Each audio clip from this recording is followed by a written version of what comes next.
Assalamualaikum warahmatullahi wabarakatuh.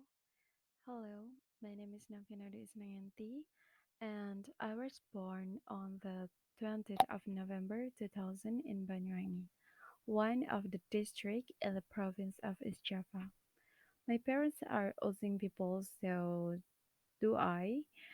And Osing people is the original tribe from Banyuwangi. My father is a freelancer, but he always goes out of town or even abroad, and my father is a housewife.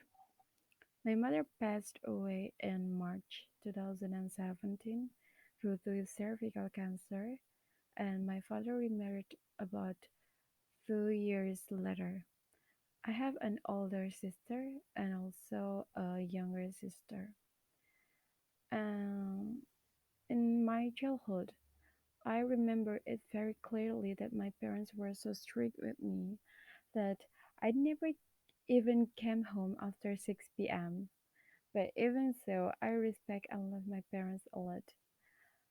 But my parents were not highly educated people, but I can guarantee that they are really good teacher.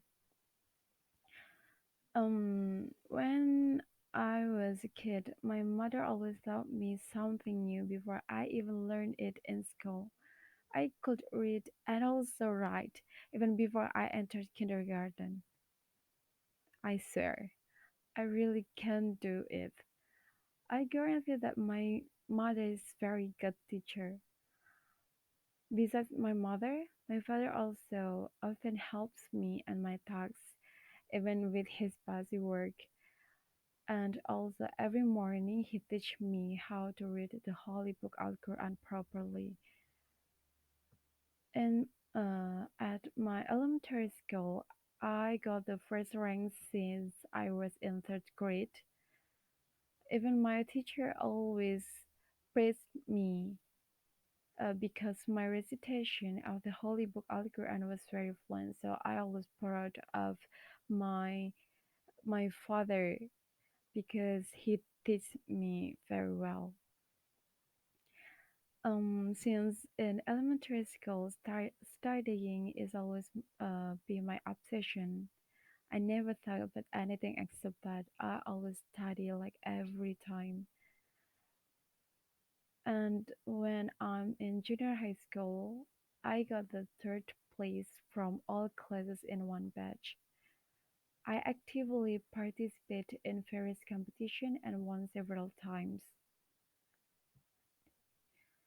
I ever got the third place in the social competition, and also I got the second place in writing short stories.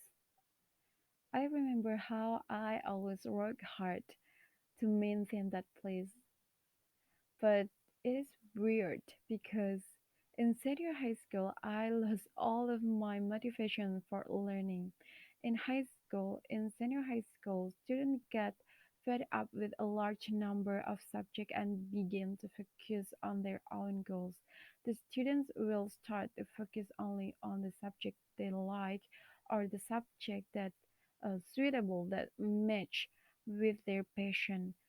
But I always pity of myself because I couldn't choose any subject to be focused on because I think I have no passion. But actually, I just never found what is my passion.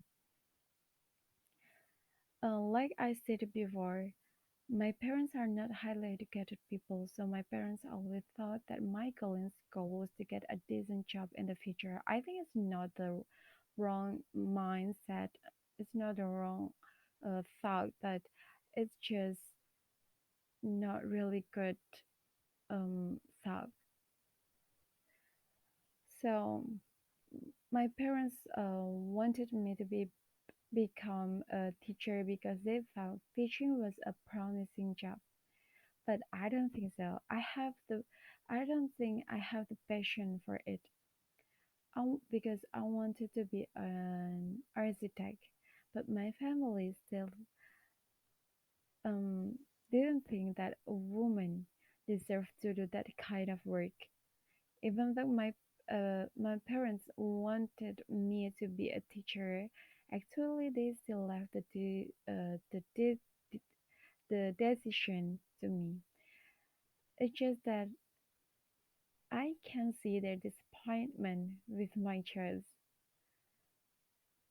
but because to be an architect is my first wish, so I became a little stubborn and persisted in trying to enroll in the course. 3 times I applied in 2 years, and 3 times I failed too. Um, at the time, that was the biggest disappointment of my life. I cried a lot, of course, because it's my wishes, it's my dream, and I failed to reach it. Of course, I disappoint to myself. I've been out of school for a year, and I still cannot pass the course that I expected. So, yeah, that's very disappointed. But after that disappointment, I tried to follow the path my parents had chosen. So I took the English education study program at the State Islamic University of Jember, which is where I am right now. It was still quite difficult to accept that at first, but I just felt that it was pointless. I started to accept that and try to do my best to be a good teacher because I have choose that path, and I think I have I need to have a responsibility for it. And during this pandemic, I started teaching some kids around my house. So I start to be a teacher, and I also work in community learning center. In Indonesia, it's called as PKBM, or in Indonesia, it's Pusat Kegiatan Belajar Masyarakat, as an English tutor. So actually, I still learn to be a good teacher. So I have accepted all the destiny that Allah has ordained for me. But the thing that makes me still disappointed is the value of my parents and my family who think that being a teacher is promising job. My family is old-fashioned thinking, like wake on me and made me hesitant to take the path that I wanted. They're thinking about how one job is only suitable for men and another job is only for women is also very I can say it's very annoying sometimes. I really sick of that kind of mindset because yeah, Risma Harini was able to shut down Dallas prostitution when she was mayor of Surabaya, and Susi Pujiastuti was able to sink 539 foreign ships that trying to steal in Indonesian territory. And I still don't know why my family say that a woman cannot be an ordinary architect. It's just out of my mind. Nor can I destroy foreign companies that exploit Indonesia's natural resources because I have no authority for this. So what are they afraid of? It's just always in my mind, and I always think about that. Why I couldn't be an architect just because I am a woman? But yeah, I have to understand that that is the difference between today's millennial society and the society of the past. So our mindset, of course, must be different.